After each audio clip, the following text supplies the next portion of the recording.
ลุงยายเก่งนะครับ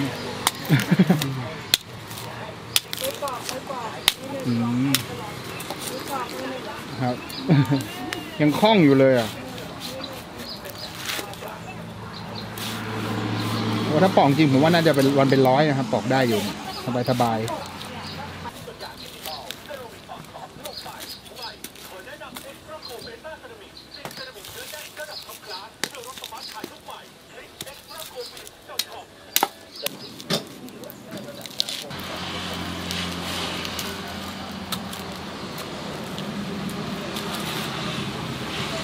ไม่นานเหรอ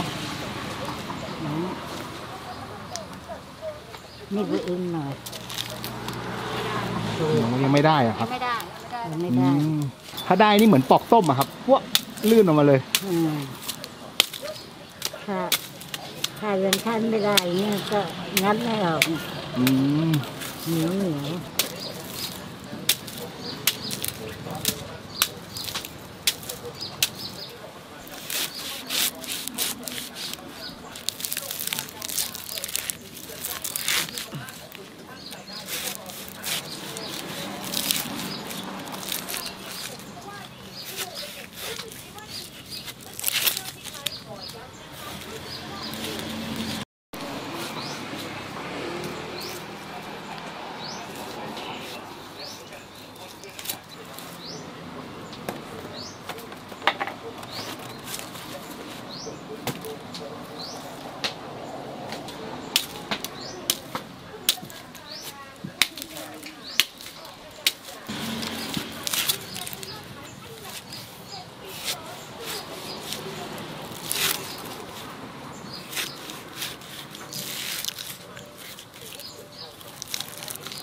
ร้อนไหมครับ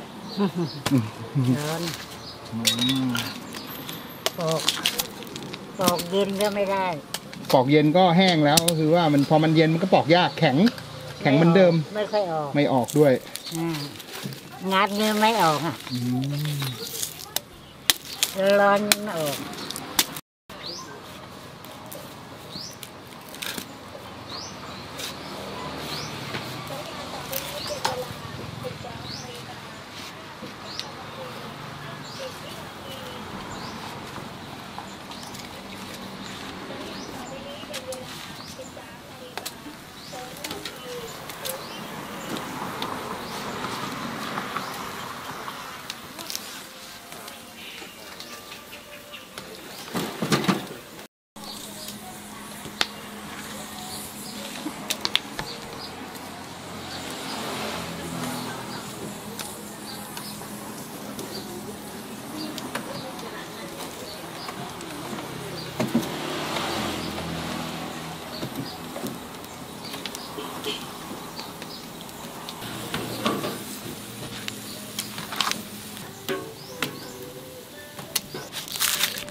วันนั้นซื้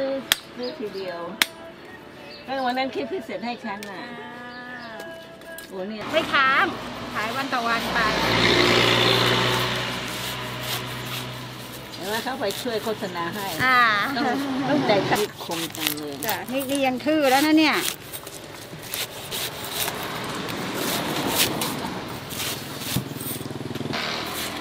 จะกินเดี๋ยวนี้เลยนะจ้าโอ้โหเอาที่อร่อยด้วย